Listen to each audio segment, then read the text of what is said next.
recreation of the Highlander scene. Are you scared, Connor? No, Cousin Dougal, I'm not.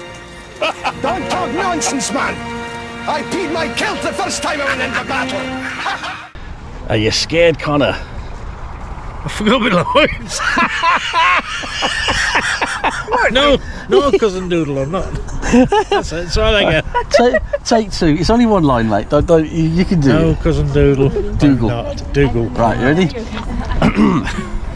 Are you scared, Connor? Good, Cousin Doodle, I'm not. Oh, Don't talk nonsense, man. I peed my kilt the first time I went into battle. Aye.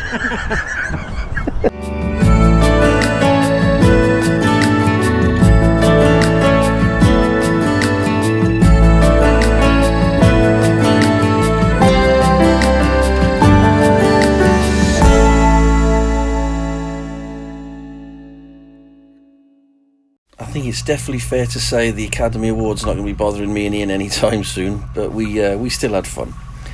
And here we are, just departing our fourth hotel of the tour, the Hotel Eileen Donan.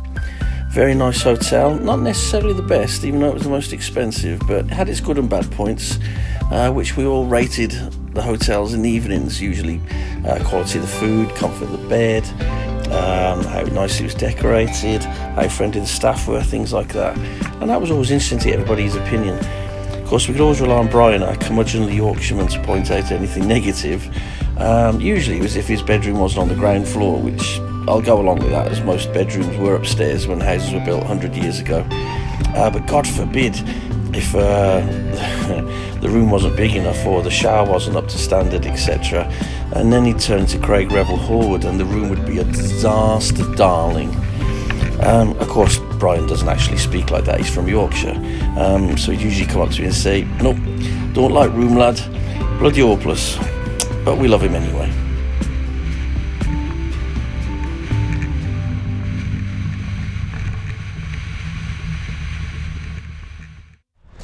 Hey.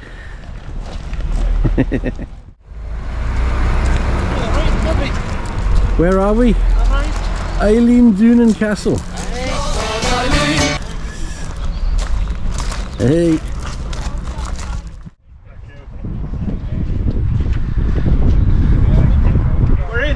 We're in. We've breached the defences. No stopping us now. Our brochure. Hey, let's invade this bloody castle. See you, do not see you.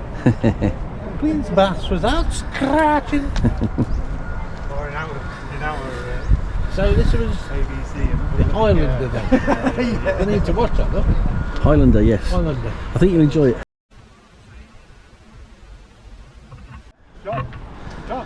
Don't do it! Oh!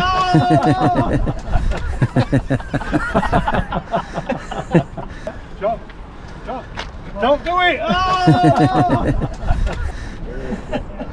Hey, if you had a kilt on, Gus, I'd mistake you for one of the tour guides with that coat as well. They're in coats and kilts. One of you should have got an action shot of that guy just sliding off the rock onto the mud. Yeah. Did you hear him? Oh, right. Did he? Yeah. Oh. Time just wrong then.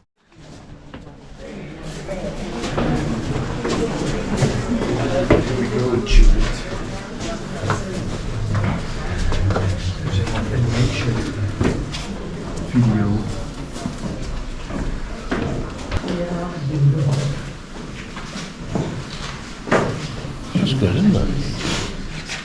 Yeah.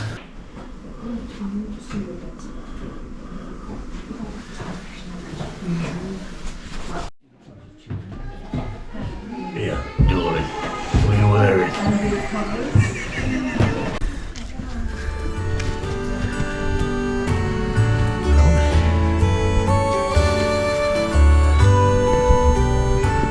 It's impressive, isn't it? Yeah, very.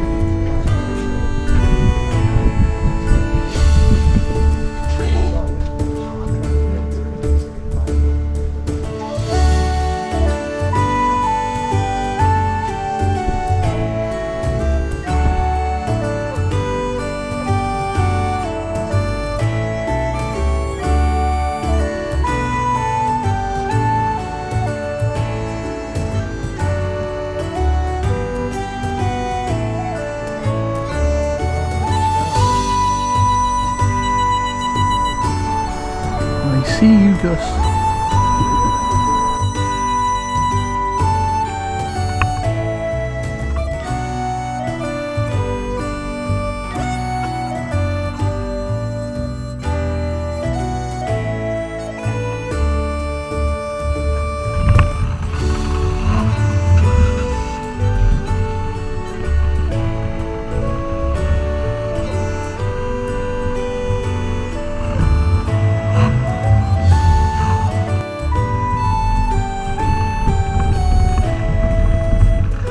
Watch that boulder.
A real sense of anticipation was building up here as we went through the tunnels.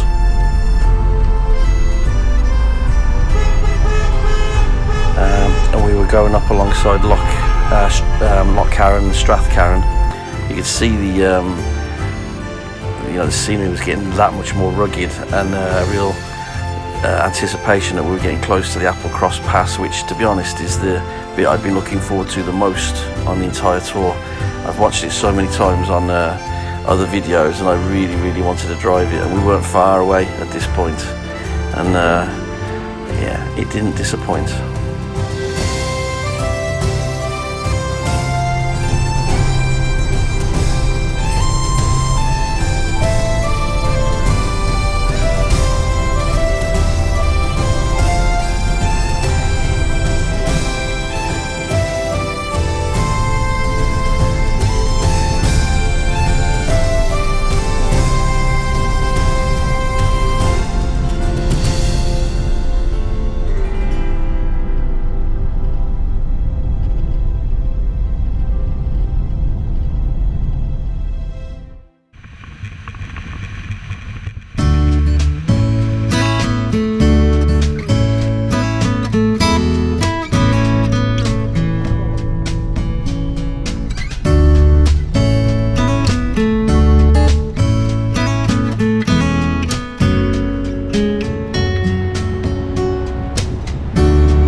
Can't beat the exhaust note on John's MGB.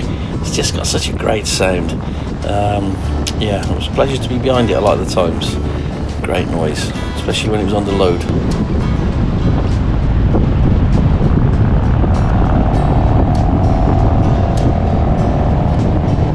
So it was really quite difficult not to take your eyes off the road at this point.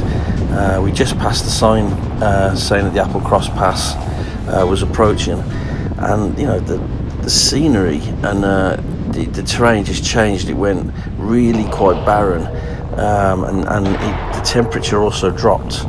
It really created quite an atmosphere with the clouds as well. And it's a pure driver's road. I mean, following behind the MGs here, you know, it's just one of those roads that you need to drive at least once in your life.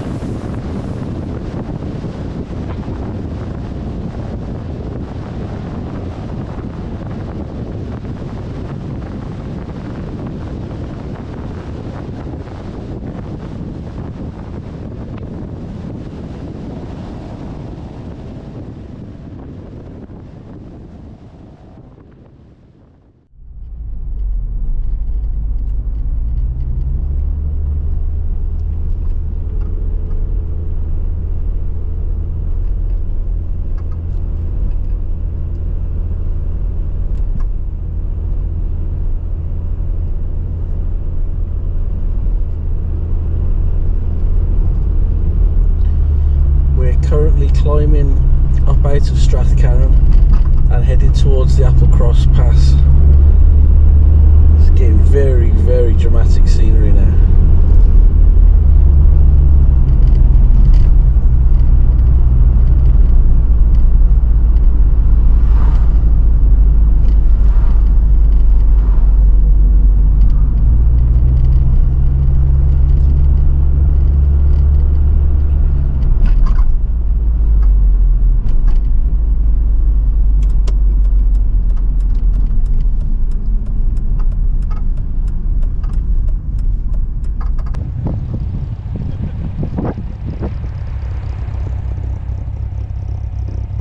One too many cans of Fanta, I'm afraid. When nature calls.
Some of them, it is the most incredible scenery I've ever driven.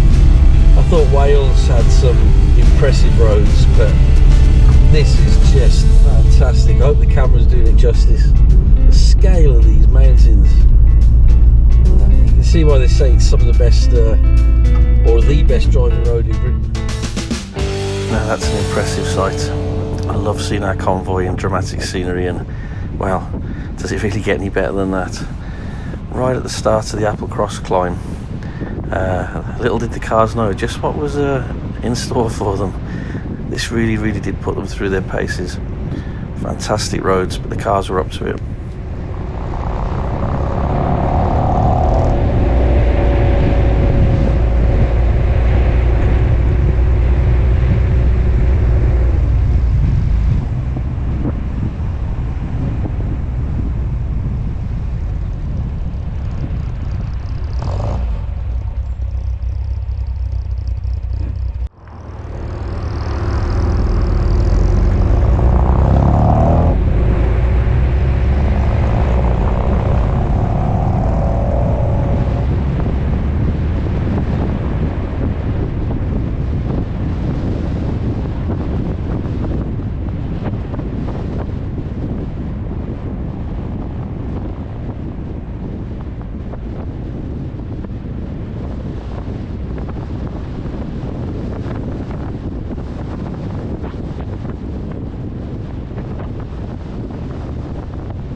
say generally everybody was polite on most of the tour. They would either pull in for you or we'd pull in for them at the passing places. We had very few unfriendly incidents. In fact, only one, and that was with a motorhome driver, so they should know better. But on a road like this, I wouldn't even take a motorhome up here anyway. This is a driving road. And look at the the scenery down to the left there, down towards the peninsula. It's just fantastic, absolutely fantastic. And you do really have to be careful you don't lose where you're going, because the tarmac is usually a 3-4 inch drop either side of it, and it's very easy to bottom the cars out. Several of us did it, either not pulling over in time at the right place or just not really paying attention to the road. But who can blame us for scenery like this?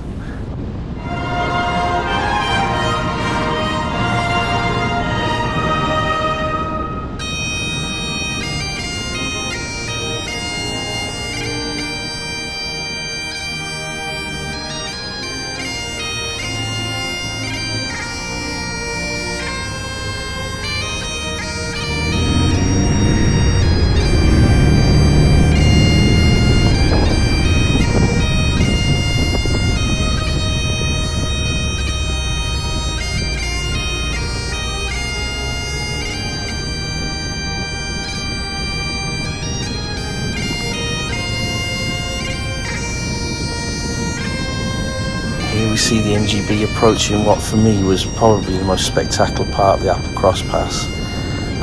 The steep ascent here.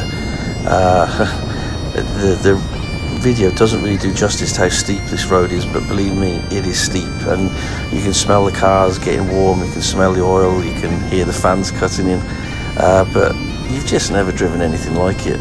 And I'm so glad that we took footage from 3 different cars. And I don't know whether it's Anthony or Pat driving the MGB at the moment, but I can see they're enjoying themselves. And then we've just swapped back to the Mondeo, which is driven by myself.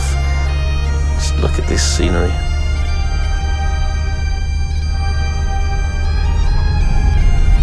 Oh my god, at this scenery, it's fantastic. Oh my god. There's obviously a 400-foot drop on the side there, and 400 foot of cliff on the right. Wow. Sorry Wales, I love you, you're my home country and all that, but Scotland has got you beat here. Wow. This scenery.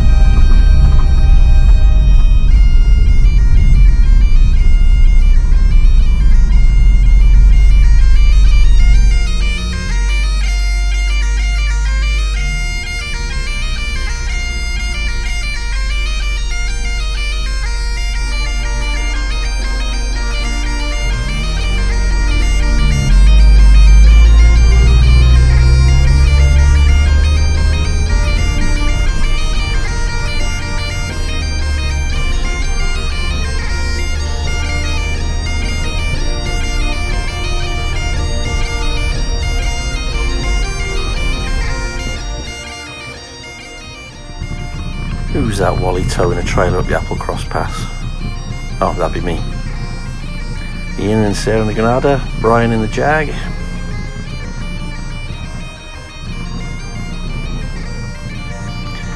John and Kevin in the red MGB.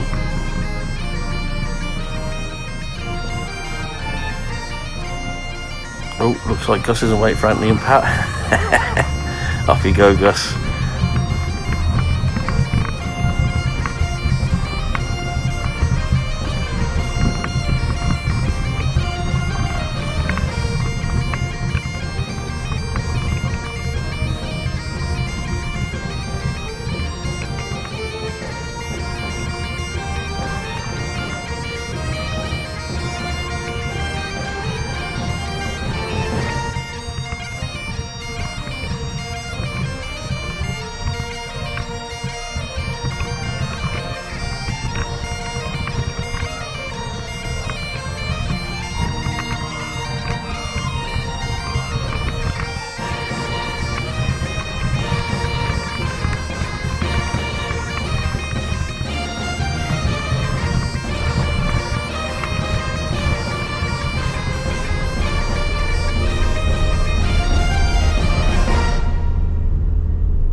Hurry up and take those photos, Tubbs, before anything comes down that hill. Quick, quick. Look at that, like a gazelle.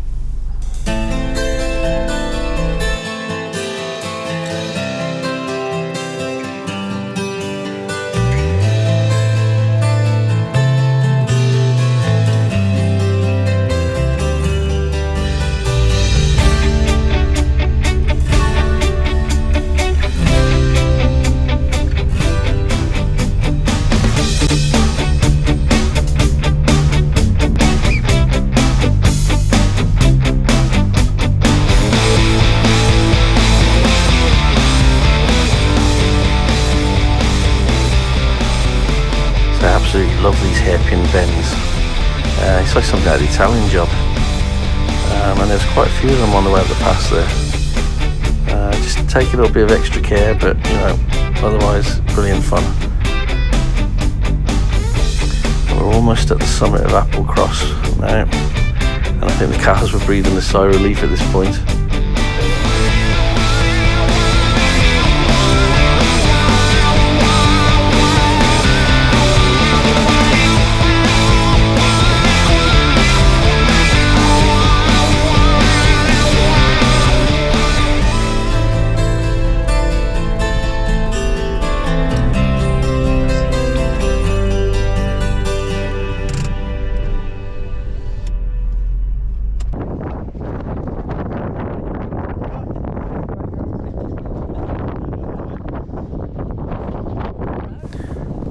Now, I'm not saying it was cold up on the summit, but we did bump into a couple of brass monkeys with very high-pitched voices. I'll say no more.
So what's a real contrast to the climbing up to the top of Applecross is the descent here.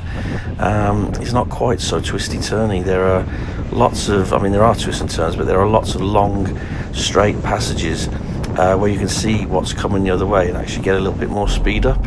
All the more exciting, of course, because it's very, very steep and quite challenging terrain. But the cars seem to absolutely lap it up. And it's just, once again, a brilliant bit of driving road. As you can see ahead, enough view that you can keep a decent speed up without being reckless.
noisiest electric fan goes to Eileen Pat's black MGB.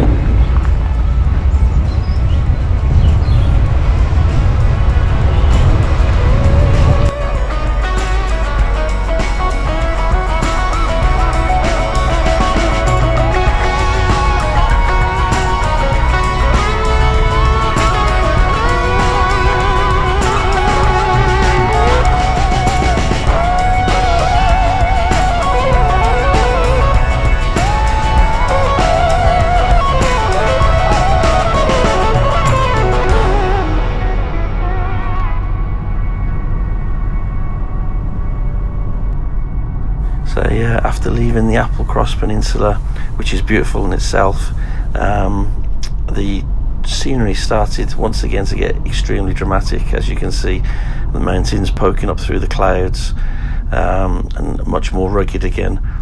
This is for me definitely the most scenic part of the NC500, and the bit I'd love to do again.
say, if the weather had just been just a little bit more sunny, you could easily have been driving along the south coast of France or even Italy. You know, the shoreline here, with the sandy beaches and the quite blue water when the sun's on it.